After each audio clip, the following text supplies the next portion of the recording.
मुनव्वर फारूकी का big boss में entry और वहाँ पे उनको एक्चुअली वो गए हैं एविक्शन करवाने के लिए, किसी एक कंटेस्टेंट को घर से बाहर लेके आएंगे। अब देखना ये होगा कि किसी एक कंटेस्टेंट को घर से बाहर लेके आएंगे या दो कंटेस्टेंट को, क्योंकि हो सकता है डबल एलिमिनेशन। और वहाँ पे जाने के बाद अगर जो मुनावर गए और कुछ रोस्ट ना हो, किस चिट चैट ना हो, ऐसा हो नहीं सकता है, क्योंकि उनके अपने लोग हैं वहाँ पे। कटारिया से भी दोस्ती है उनकी, और अरमान को भी जानते हैं कि वो भी कंटेंट क्रिएटर हैं, और सना मकबूल को जानते हैं। निजी को उन्होंने बोला है कि जाकर बात करूंगा मैं। तो चलिए मैं आपको सारा अपडेट करती हूँ कि घर में जाने के बाद मुनावर ने क्या किया और किस तरह का टास्क चल रहा है घर में। जी हाँ, तो मुनावर जाते ही जाते अरमान को भड़का देते हैं और बोलते हैं कि तुम्हारे खिलाफ तो भाई बहुत कुछ चल रहा है। तुम्हारे घर से भी बहुत बड़ा अपडेट है। वो पायल वाला बात लेकर पता उनका रोस्ट करते नजर आते हैं, उनके साथ मजे करते नजर आते हैं। कटारिया से गॉसिप लाइव फीड में एक्चुअली समझ में नहीं आ रहा है कि इतना इंटरेस्टिंग गॉसिप क्या हो रहा है। पर कुछ तो किसी बात का चर्चे तो हो रहे हैं, बहुत ही इंटरेस्टिंग वाला चर्चा हो रहा है, जिसमें कि कटारिया काफी खुश दिखता है, बहुत हंसते रहता है।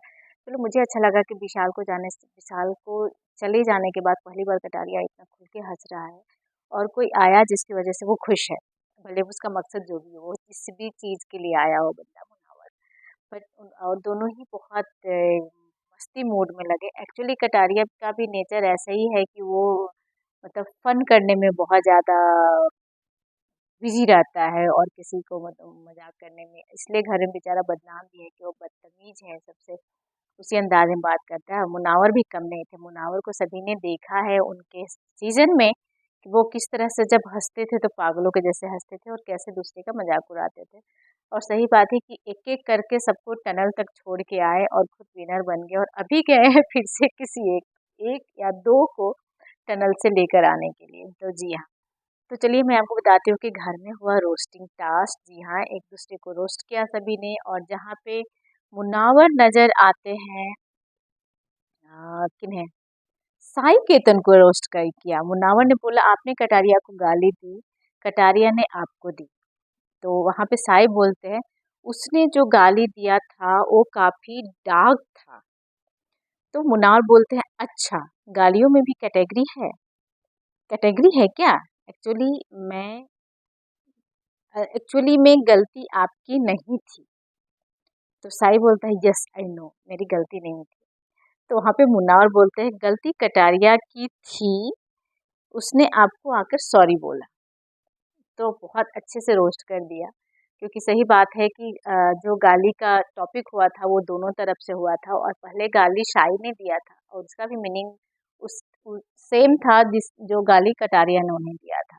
और साई अभी तक इस चीज़ को एक्सेप्ट नहीं किया है। इवन कि कटारिया ने उन्हें सॉरी भी बोला कि चलो फ्लो में निकल गया, तो आई एम सॉरी जो मैंने तुम्हें गाली दिया। पर उस सॉरी को अभी तक एक्सेप्ट नहीं किया था साई ने, और मुनावर ने जाकर उन्हें समझा दिया है कि जो आपने एक्सेप्ट नहीं किया ये आपकी गलती नहीं है, गलती कटारिया की है जो आपसे सॉरी बोला। इट मीन्स कि कटारिया को सॉरी बोलना ही नहीं चाहिए था। तो वहाँ पे रोस्ट करते नजर आए। सना मकबूल के साथ भी काफ़ी चिट चैट चल रही है, और देखिए क्या इन्फॉर्मेशन है वो तो एक्चुअल में एपिसोड में पता चलेगा। जो मैं आपको अपडेट दे रही हूँ वो सोशल मीडिया से और लाइव फीड में। अगर एक्चुअली जो ये चैट का जो मैंने दिया है आपको, रोस्टिंग का जो दिया है, ये लाइव फीड से अपडेट आया है, और लाइव फीड में देखा गया है कि कटारिया और मुनावर काफ़ी खुश नज़र आ रहे हैं, एक दूसरे से बात करते नज़र आते हैं। तो चलिए अब सारा अपडेट जैसे ही सामने आता है मैं आपके सामने लेकर आऊँगी, सारे बातों का चर्चा करूँगी आपके सामने। बने रहिए टेली चर्चा 28 पे। Thank you so much.